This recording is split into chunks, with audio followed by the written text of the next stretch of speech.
Hello everyone, this is Terry and this is Allison. We are the Sky Whispers and we are here today for the May 2026 astrological insights that will be given by me and by Allison.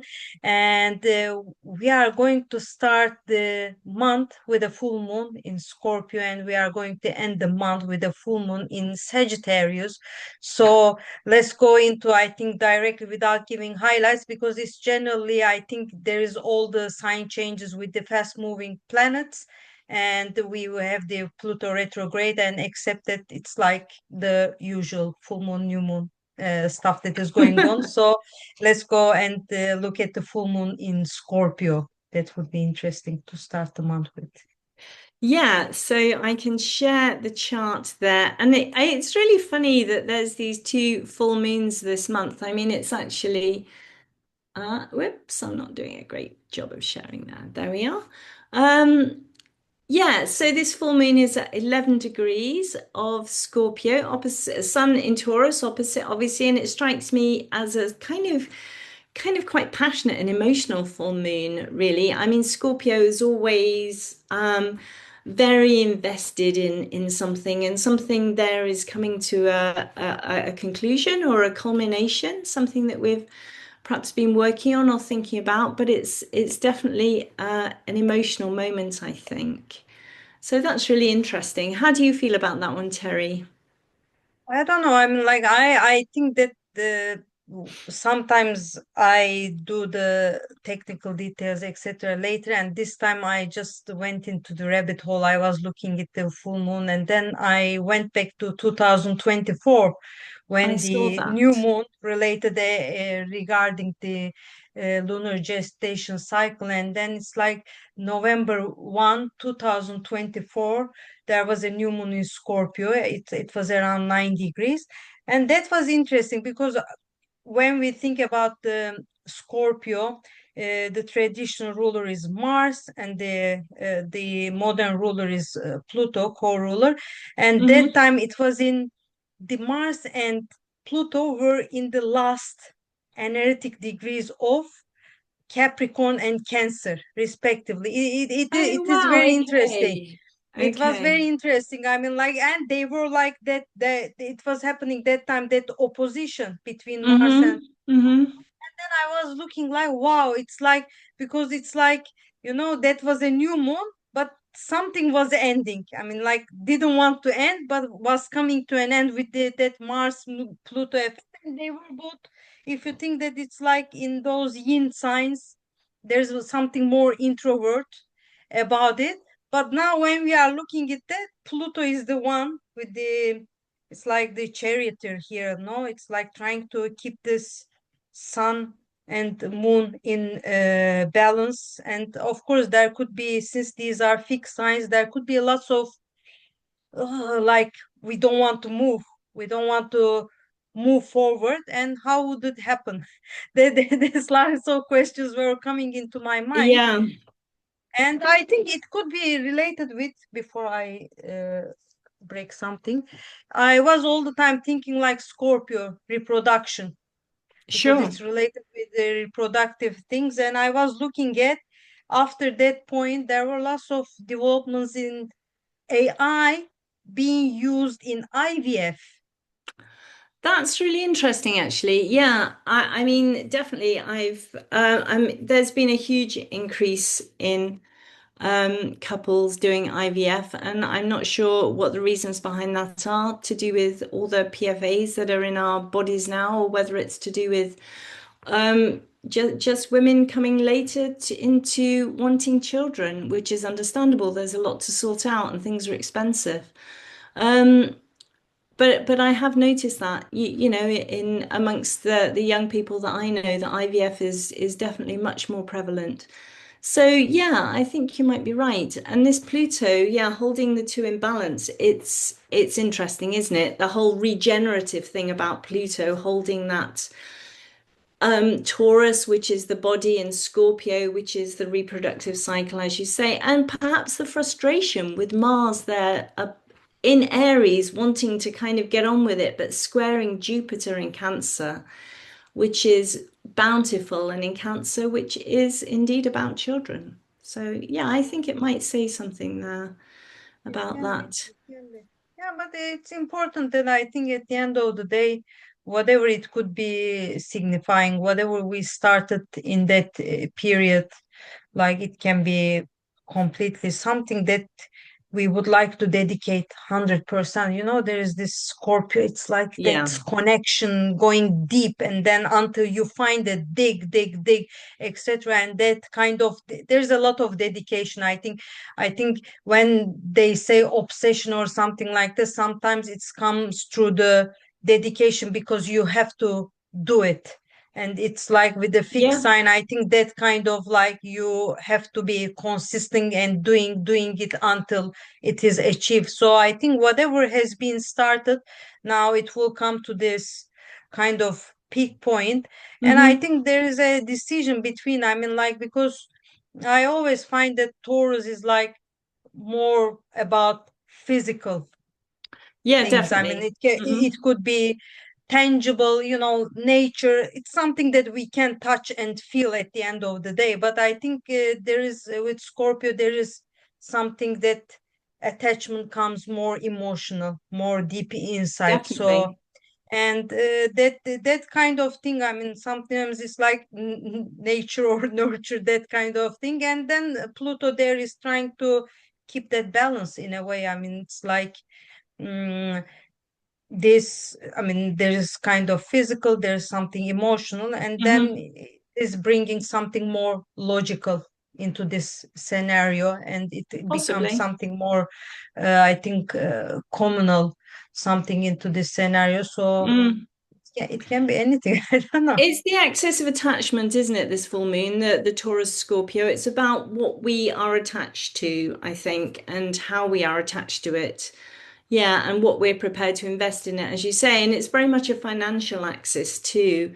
Our personal resources in the chart, it's, the link with the second house, not identical, but still there is that link, and the eighth house as well, with other people's resources and things like inheritance, I think does still come through that Taurus Scorpio axis too. I think it's really nice, by the way, that the first aspect, and I hope I'm right about this, that the moon makes the first kind of major aspect is that trine to Jupiter. So that does suggest something positive coming through this, I think, with the first aspect being that lovely trine to Jupiter. I mean, there's a couple of smaller aspects in between, but the first major aspect is that. Yeah, I think it's an interesting full moon. So definitely look back to whatever you were doing on that 1st of November 2024 and see if it links up to anything there, because it could well be another chapter in that story.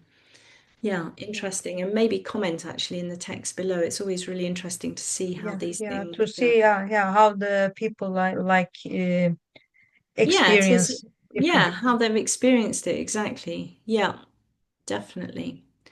Okay, good. Well, I think that's the full moon, and I'm quite excited about it because my attachment actually, interestingly, I'm going to see my girls and my granddaughter that day. So, and that's exactly on my moon that's on. So it's really funny how these things actually even relate in just a small everyday way. Yeah, Yeah, the maternal exactly. thing.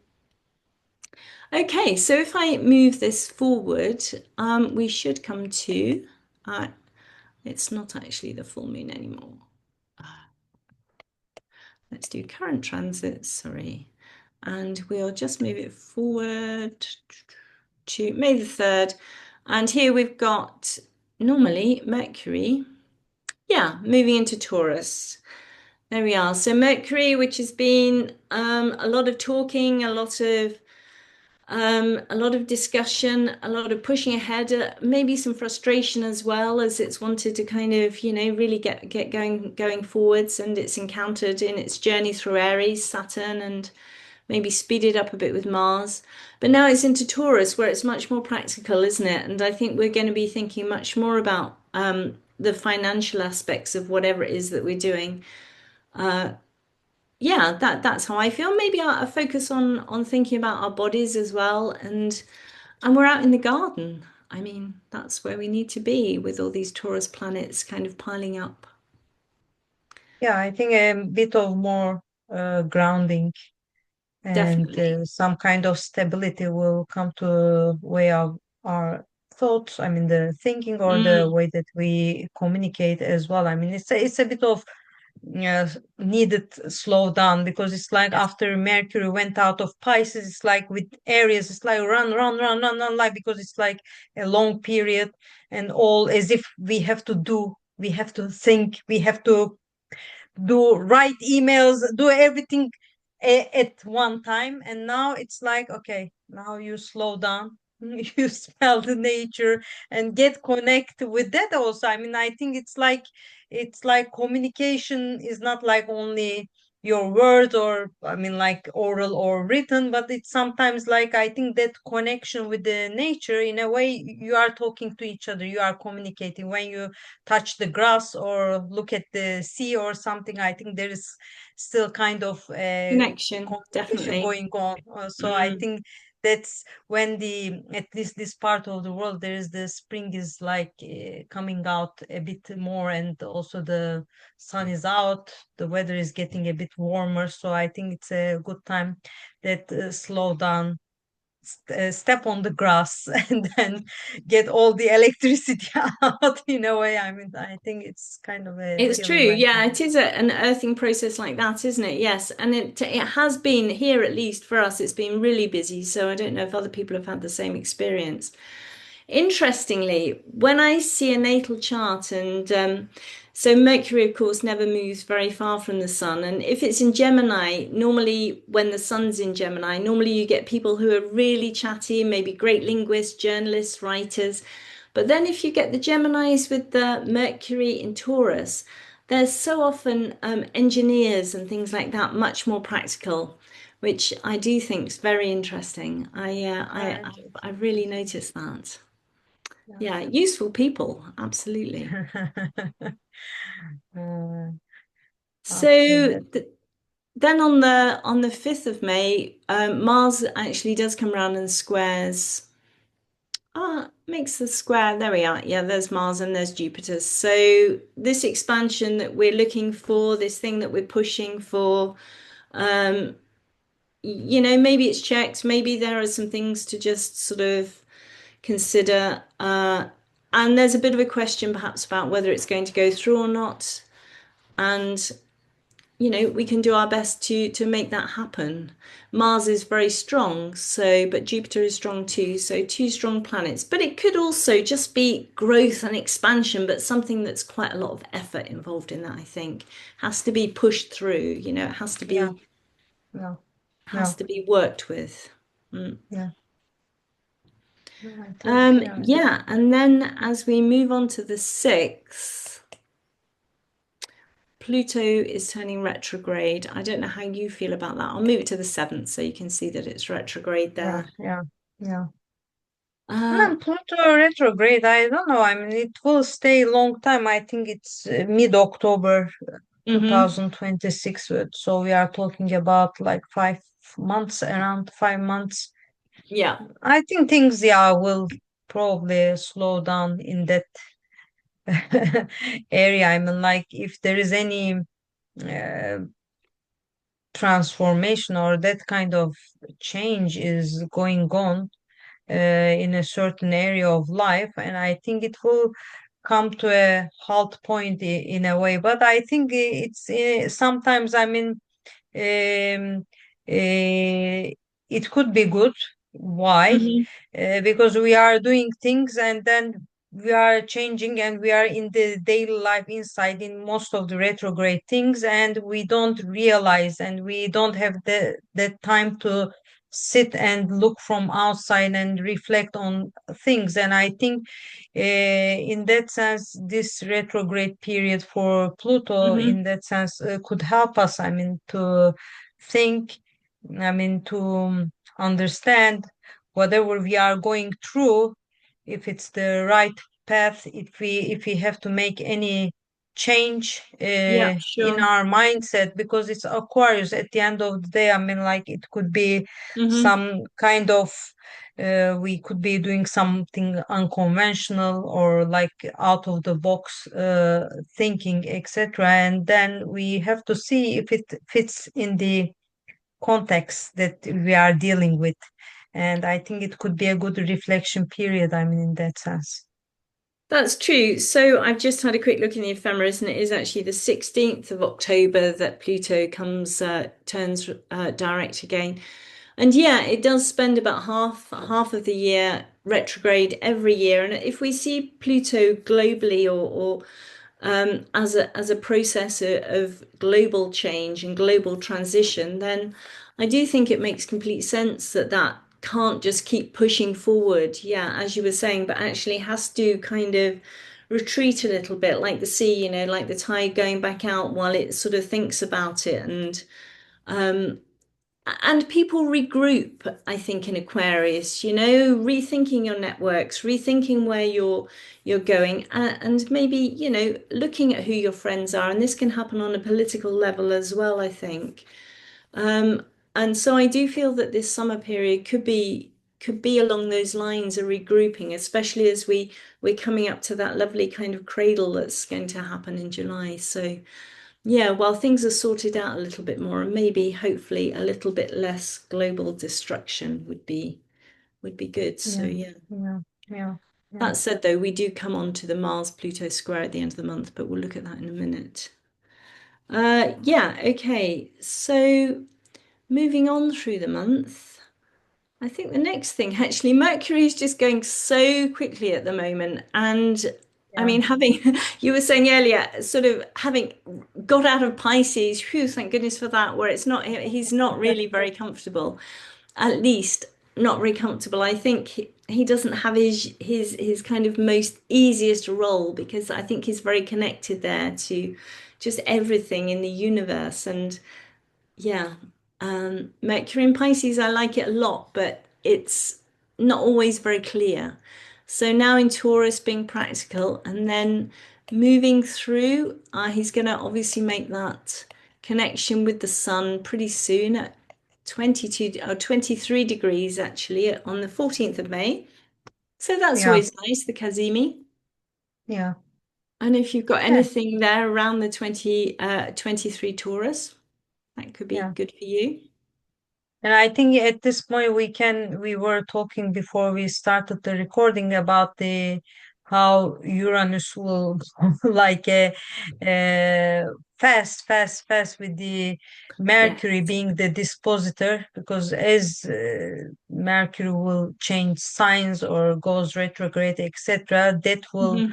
make an impact on the Uranus in Gemini, as the Mercury is the ruler of Gemini, and I Hmm. think there could be lots of changes, lots of, lots of changes, then more than normal, because it's Gemini is mutable sign. It can go either ways. So also, I mean, like sometimes can change mind, can change ideas, can change direction quickly. And with the Yes. Mercury moving that way, I think it would be like that. Yes. Sometimes you won't know where you are. Yeah, definitely. Yes. So with Uranus in Gemini, things changing much more quickly. And yeah, and this was something that, yeah, as you say, we were talking about earlier. So as Mercury goes round the sign, that Uranus is going to reflect the energy of that Mercury, and I think that's a really interesting thought actually. And when it goes into Gemini, which it will do in a couple of days time after this point on the 14th of May, it actually happens on the 17th. Then we're going to have a couple of weeks where there's just all this mutable energy, lots of thinking and talking, discussing, and hopefully new solutions, new things arriving. Yeah, it should be an exciting time actually. And I think it could be interesting to see. I don't know all the dates, but I mean Mercury this year would be only going retrograde in water signs, so Hmm. it will go later in Cancer, and then Yeah. towards the end of the year in Scorpio, and we could Hmm. probably see that impact in that Uranus, the changes, the Yeah, surprises, I the think so. whatever is coming through Uranus very much, and also that slow down. I mean, Uranus will go retrograde as well, but the slowdowns with the Mercury probably will make a impact on the Uranus in Gemini, and I think Mhm. it could be nice to pay attention to those periods of Mercury retrograde in this regard as well. Yeah, I think that's a really good point, actually. And I think it's worth saying that, sometimes with these mutable signs, especially Gemini, there's so much information, the Mercurial ones, Virgo as well. You do have to be a bit careful about mental health issues because they can just be a real overload of stuff. Burnout, Yeah, kind of. exactly. And yeah, if you're really trying to kind of handle something important or something like that, then I think it is very important to just be aware of that potential. And well, it might be difficult, but do your best to just take that step back and yeah, see if you can just connect to something a little bit, ground yourself, connect to the earth and go out for that walk at lunchtime and stuff like that. So I Yeah, yeah, think that's really absolutely. important. Okay, so then we're moving on to yeah, the 17th and it's moving into oops, I moved too far, sorry. Sorry. Moving into Mercury moving into Gemini. I mean it does in this is set for I'll push the hours on a little bit and we can see how that actually does move into Gemini. Which we just talked about a little bit. So with thought processes speeding up there and the conjunction of course with Uranus that's going to come probably in the morning. Let me just actually find the time for that because that's quite interesting, the actual conjunction with Uranus, I think. Where the two are just together, the higher and lower sort of octave of our minds and spirit and yeah, it's closer there, but that will actually happen really early on May the 18th in Europe. So something that you'll feel definitely, I think, coming on the 17th. A real intensity of that mercurial connection and energy, communication, thinking processes, contracts as well. I mean, come with Mercury, all kinds of things like that. So Okay, you're that waiting for we something. can have this eureka moments maybe. That No? would be nice, wouldn't it? I could do with a couple of those. Oh, yes. Now I have the solution. But yes, definitely. And I mean, it is worth pointing out actually that Venus at the same moment is actually in that anaretic degree of Mercury as well. So I think very sociable, isn't it? I mean, full on relationships and sociable and discussion and all that kind of thing. And if you've got this connect collection in your solar return chart, if your birthday's around then I think it's going to be a busy, busy sociable year actually. And I can think of a couple of people who do have that in their solar return chart. So it's going to be interesting for them. Yeah, Yeah, definitely. exactly. Exactly. Moon there too. Okay, great. So, but the next day, obviously, Venus leaves that party and moves into Cancer, where she's going to be much more interested in family and nurturing. And, she immediately has that conjunction with the moon, or that might be in the very last degree of Gemini, actually. But yeah, so we've got a change of vibe here, and now the focus is on family and, the people that we're close to, I think. And then, yeah, Mars at the same time moved into Taurus. So Good point. I Thank think we you. are like in terms of traditional planets in a way, like I was all the time when you were turning the dial. I mean, I was looking like it's like that the like the areas, that energy that we have seen. I Hmm. mean, in a month before, etc. It's like in a way fizzling out, and then Yes. we have now more like more balance. I mean, when I look at Mm. this chart, I mean it's more balanced now. It's like we have everything. Yes. At least, I mean, we have the fire, that's nice. I mean, like the energy of that, and then we have the earth, which is like that will ground us, Hmm. and everything.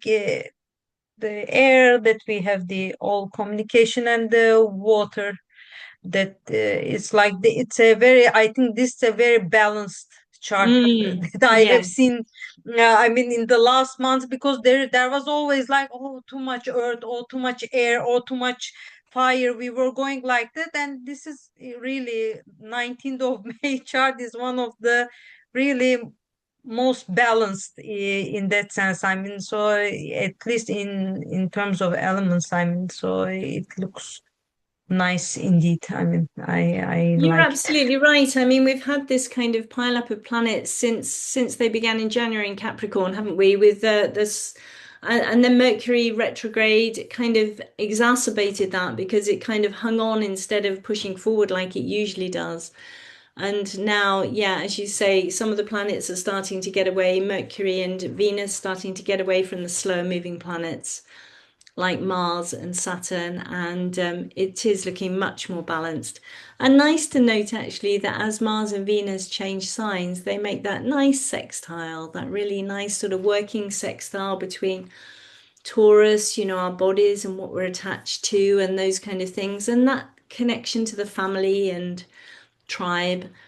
So I think that's nice actually for anything that you want to do personally, excuse me, with people or yeah, it's a nice day that 19th of May actually, I think for It's like a connection. garden party with the family gathered around, and then you are Mm, you are having that nice day with the nature, and then relating back with your family. You know, it's like hmm. getting the tribe back all together, and I think it feels like a air like that 19th of May. Yeah, it's youth. I mean.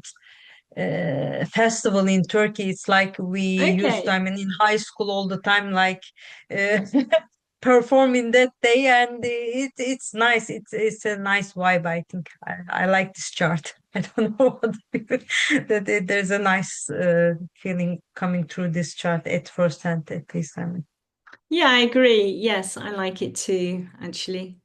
Yep. And then we move on, and then the sun is going to move into Gemini. So, um, yeah, and we'll connect to Uranus, kind of highlighting. So, everything, of course, as soon now as it moves into Gemini, we're going to get it connecting to Uranus, Uranus being there definitively now. And I honestly can't remember if it did it last year or not, because can't remember which months Uranus was in Gemini for, but it may have done. But this is important anyway. It's important to kind of see what happens when these two planets come together in this new sign and to see how that kind of pans out and to see what happens last in year, your life yeah, too. yeah, Sorry? last year it was 7th of July that Uranus moved into Gemini, so they never met. I think Right, so this this is the first time then in this new first time. cycle, Yeah, this yeah, 84-year cycle, that yeah, the Sun and Uranus are connecting like this in Gemini. yeah. So intense, again, all that Gemini is about, siblings, friends, information, writing, communication, all that kind of thing is going to be really highlighted here and will be for the next 7 years actually as Uranus moves through that sign. Yeah, yeah, yeah, yeah, exactly, exactly. I mean, So so that's interesting. for mutable signs, they I see all those reels like that. That because Saturn Neptune moved in the area, whoo, mutable signs, and here we go, Uranus, Uranus filled the void. It Yeah, didn't well, take that's long very time. true. Yeah, yeah, yeah. So Uh, yeah, so moving the unexpected changes away from the fixed signs, which didn't like them much anyway, being yeah. fixed to the mutable signs, which may well be a bit more adaptable. So that could be quite exciting for them actually. Yeah. Joyride, enjoy the joyride. Exactly. Uh, Yes, enjoy the joyride, but do hang on tight. yeah, exactly, exactly, exactly. Lovely. So then as we move through, there's yeah, we've got a few days of just kind of gentle things happening with the chart. Nothing too noteworthy, I don't think. I'm hoping I haven't missed anything here. So Think we will only have probably yeah. And the uh thing we wanted square. to look at was the Mars-Pluto square, wasn't it? Mm-hmm. There's Pluto, there's Mars at 5 Taurus. But I think this is mitigated, if you like, by the sun as well, because the sun is actually making the trine to Pluto at the same time as Mars makes the square. And Is Pluto there a kite there? Is there a is there kite a there? I don't. there is kind of a kite with the moon, yeah. But there It's is a nice trine also. The grand trine there is nice. The Pluto, sun, and the moon. yeah. No, If we twice yeah, in a yeah, the row. moon Yeah, does early that morning the moon will make a grand yeah, we'll complete that grand trine. Yeah, you're it's absolutely nice. right. So Air one. It's nice. It's nice. I mean, a like nice lots airy like. grand trine, but unfortunately, most of us will probably be asleep Yeah. unless you want to get up at unless you want to get up at sort of 3 o'clock in the morning to enjoy the air grand trine there. I mean, well, why The not? flow of communication Yeah, between exactly. everything. And you could, and actually, yeah, we've got sort of then we get Neptune involved as well. So. Yeah, I mean I think the square is not too bad given that we've got the sun and the moon kind of there as well, sort of detracting a little bit from uh that square which can be quite ferocious actually, the square from Mars to Pluto. I mean it's angry, isn't it? But it's a slow burning anger with those fixed signs as well. So Also, I something think kind of Pluto is already retrograde at that moment. I think it won't be yeah, like that. Intensity is a bit also mitigated in that sense because it's retrograde. I definitely. mean, it won't be Yeah. like this, but it would be more like milder version of it. And as you said, like there are like fixed signs, and yeah, it won't be like as ferocious or like that we would think about. I mean, I think still, I mean, I think the good thing is that I mean, if there is not much um, uh, being persistent, I mean in the sense that like that has to happen kind of energy, like push energy, it is Mm-hmm. good because it would be resilient at the end of the day. It would be like you will work on it whatever Mm, the problem is and whatever conflict could go through that, and I think it will help you to go slowly, and then also it also I mean like avoids any kind of big tension in that sense, mm-hmm. and I think you can go through that slowly and then solve it in a more much calmer way. I think that it helps with that, and I think it could be quite productive in that sense. I mean that um, Mm. sustainability part of the fixed sign. Yeah, I think you're right. There's definitely not a lot of giving up here, but it's there's a struggle nevertheless. I've just noticed the sun square to the nodes there as well. You know, which does suggest that sort of struggle and the main trying to maintain balance and and in Gemini, it's about trying to find a way through, I think, isn't it, with the mutable signs, the nodes and the mutable signs and the sun as well. It's trying to adapt and be flexible and find the best way through something there. Yeah, I think it's an interesting energy at the end of May with that square, and I think it would be quite interesting globally as well. But I think the potential for it to be positive is definitely exists with the sun making that nice trine. So yeah, good. Yeah. Yeah, I'm glad that's making that trine actually. Yeah. And then I think the last thing we have to look at this month actually is our full moon, isn't it? Our full moon in Sag. Did we look at the new moon or did we just We go forgot the through new that? moon. How did we miss that? We I'm missed it. just You know thinking why? like Because there's I actually forgot to write it down. yeah, in between somewhere. Oh, that's It was the 17th, wasn't it, when we were getting so 17, I excited think, because about we were going through that, and I think we were just like, because Mercury and the Venus and the Mars, they're all changing signs all the time. It's like, you see, Uranus. We put all the blame now.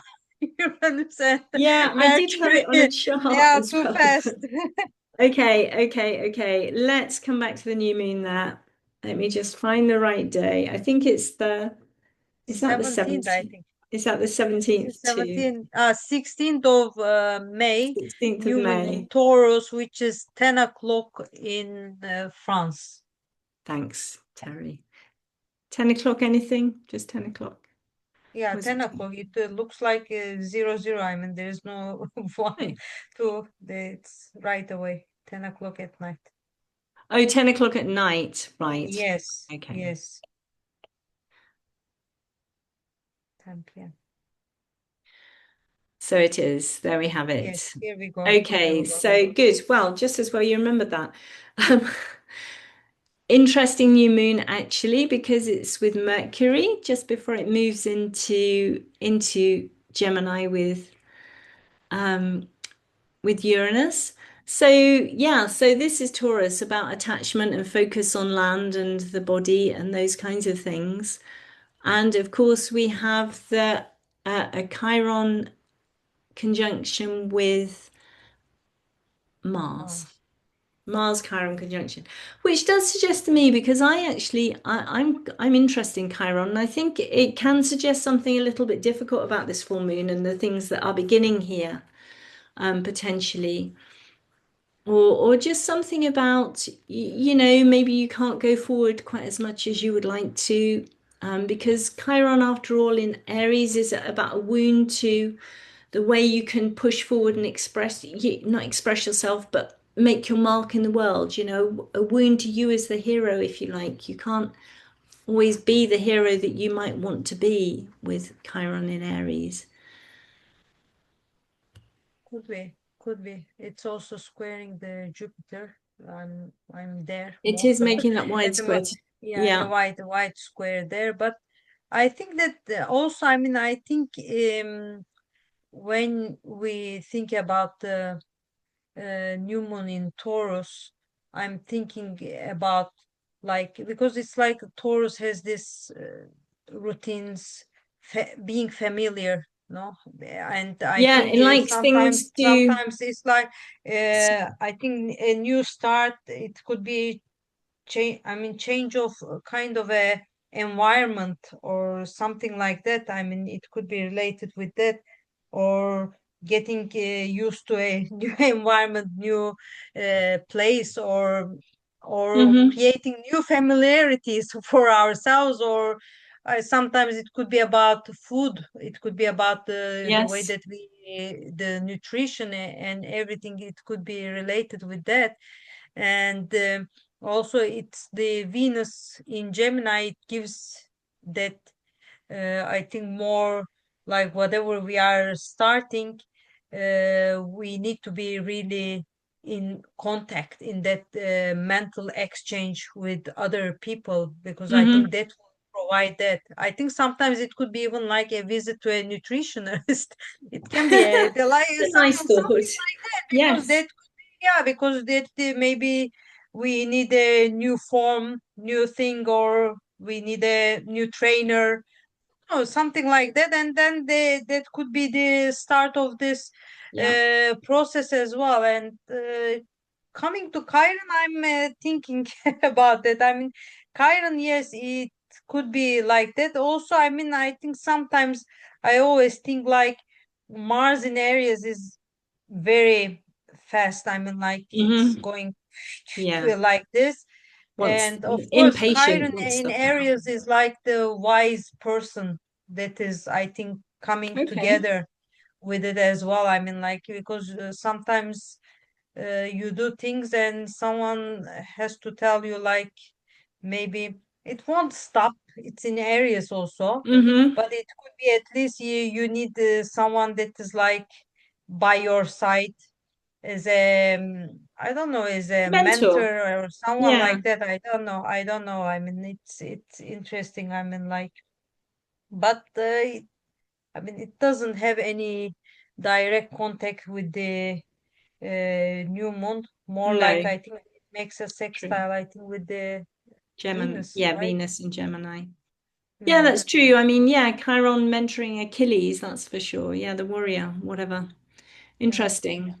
yeah, yeah. But That's an yes, you're interesting. absolutely right about fixed signs, perhaps finding it harder than other signs, and particularly Taurus, which is very kind of focused on security and focused on what it does. Yes, every day, just sort of continuing and building and sort of doing all that kind of thing quite slowly and quite carefully and just being that stable foundation really for often and I think this is true of people with a lot of Taurus in their chart, being that stable foundation for people around them, often a kind of a touchstone if you like.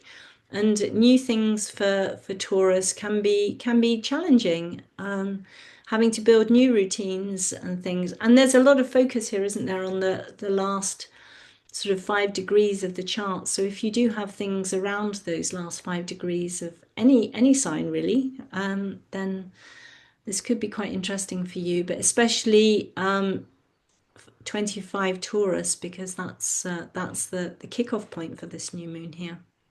Yeah, yeah. For the Scorpio, I mean, mainly Scorpio indeed, yeah. opposing or Aquarius and Leo as well can be added For to sure. that equation, and you have to see like what kind of new beginnings might be ahead of you in that Yeah, sense. Yeah.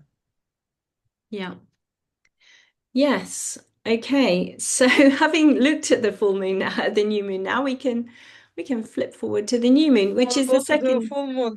full moon. Okay, I will get it right at some point. It has been busy here, that's my excuse. We are. There we are. Okay. The full moon in Sagittarius. So I mean it's known as a blue moon, isn't it? When we have 2 moons in a month, but I mean astrologically it doesn't mean anything. I mean the months Yeah. are It's just just a nice coincidence. yeah, it's Oh, nice. we It's are opening true. it Yeah, in it with the doesn't full happen. moon, and then we are closing it with the full moon. It's nice. I mean, it's nice. Sure. And this is the full moon in Sagittarius. Yes. What kind of a, uh, uh kind Well, of a Sagittarius is going to be about movement, isn't it? But it's ruled by that Jupiter in Cancer there. So I think there's still an element of kind of family orientation with it, actually, if it's got that behind it. But Sag is very much about the journey. So it's almost like setting off on a bit of a journey here or seeing that the journey maybe is arriving, something's coming to a culmination, and what are we going to have to let go of? Mars is making that awkward quincunx as well, so I think it's going to be quite difficult, perhaps in terms of attachments. It looks to me like kind of moving on, but not being able to take everything with you. So, yeah, because it's like it's kind of you would like to have a new adventure. I mean, you are in a mood of a adventurous mood mhm. in a way we can say, and maybe you would like to see things from a different perspective, and you would like to go on the journey in that sense. But Sun in Gemini is like in a way kind of no, we have to be rational. I mean, like we cannot just go Sure. and take off. Yeah, But at the end of the day, Jupiter in Cancer is like that is like the dispositor is saying like you are not on your own. There's your family, you have your people, you have the people that that's you are nice. attached to, etc. You Hmm. cannot just go off and then it's like continue your journey in the way that in the free spirit that you want. So hang on a No, second. I that's think true. that kind of a I think relation there is here in a sense. I mean, so I think we may need to, I mean, like this is the half of the journey, and when we are continuing the other half, I think we really have to consider loss of things other than our life. Oh, big picture. Oh, let's go hike. Hmm. Hey, Hmm. like this, it shouldn't be. I mean, we should take into consideration more things, and I think maybe thinking all that responsibility in a way, uh, when we are stepping forward. I mean, yeah, we have to really think about well. And I think Sun in Gemini is saying that also. I mean, like think straight, think in a rational way. Yeah, so don't just get too focused on the horizon, which is the moon, isn't it? Yeah, Yeah, I yeah, think that's true. I mean, these full moons, they're always about finding balance between two sides of a coin, two ends of an axis, if you like. The rational thinking, okay, how should I, what am I thinking about? How should I be doing this?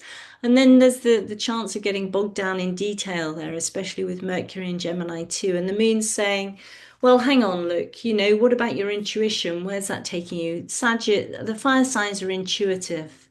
Where's this taking you? It's going through to Saturn as well after it leaves the sun. So it kind of suggests to me that there is something quite stable. Something is possible to build it, and to build it sensibly and with some thought and with some structure to it. Uranus square the nodes is a little bit destabilizing. So I think for sure it's not entirely comfortable, but this full moon is really about the journey. That's my feeling at the end of the day. yeah. And you can rationalize all you like, but you have to follow your heart, I think, with a fiery full moon.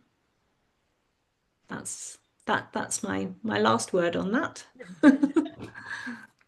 I think so. I mean, like, yeah, that it feels still. I mean, I think it is still nice. Only I have to. It's like Mars. Mars is like now the keeping the pillar there for the Earth, because I mean, Yeah, otherwise we don't have any Earth in this chart except that, and we have. More like air and fire. It's like very active energy, I think, sure. going through in that sense. And I think that in that sense, I think it's good that yes, there is the journey, but we have to find a way. Also, not having any really fixed things, we have to really feel our feet on the ground before we continue the other half, and we have to decide, I think, very carefully what we are leaving behind, what we are walking towards with. I think that could be Yeah, quite important here. yeah, for sure. And Mars is there to give us that, I think. Yeah, Yes, yeah, to remind Mars. us. Wow, I mean, it was busier than I thought in the end. It was actually an interesting month, I think. It doesn't have the drama, perhaps, of April, but we can probably manage without that. Yeah. But Yeah. I think Less still, drama. there are things here about building on what we've been kind of moving towards, I think, starting to actually build things a little bit more and stop talking about it so much. Yeah, I like it. Actually, May, I'm looking forward to it. New things happening, of course, and yeah, lots of Yeah. Gemini energy to Yeah. socialize and to chat to people and Yeah. Yeah, actually, we are like, if we think about it for astrology and beyond, we will have like double full moon, double interviews in this month. Then we have to decide who we will be. That's why we cannot say we have a very good lineup of, we do. yeah, no, I mean, guests for astrology and beyond. And we are really very excited about meeting them all. So in May, we will have two interviews. Probably one of them will come out in mid-May, the other one mid-June, and then we will have the last one probably in July, and after that we will give a short break with astrology and beyond. But the Yeah, Sky Whispers will continue with the monthly recording. So in that sense, yeah, please stay tuned. And absolutely. until the next month, we are saying, and the next interview for astrology and beyond. Yep. So thanks very much for listening, and please press that subscribe button. It does make a difference to us. And yeah, we'll see you next month. Yeah, Okay, bye bye from bye. me. Bye.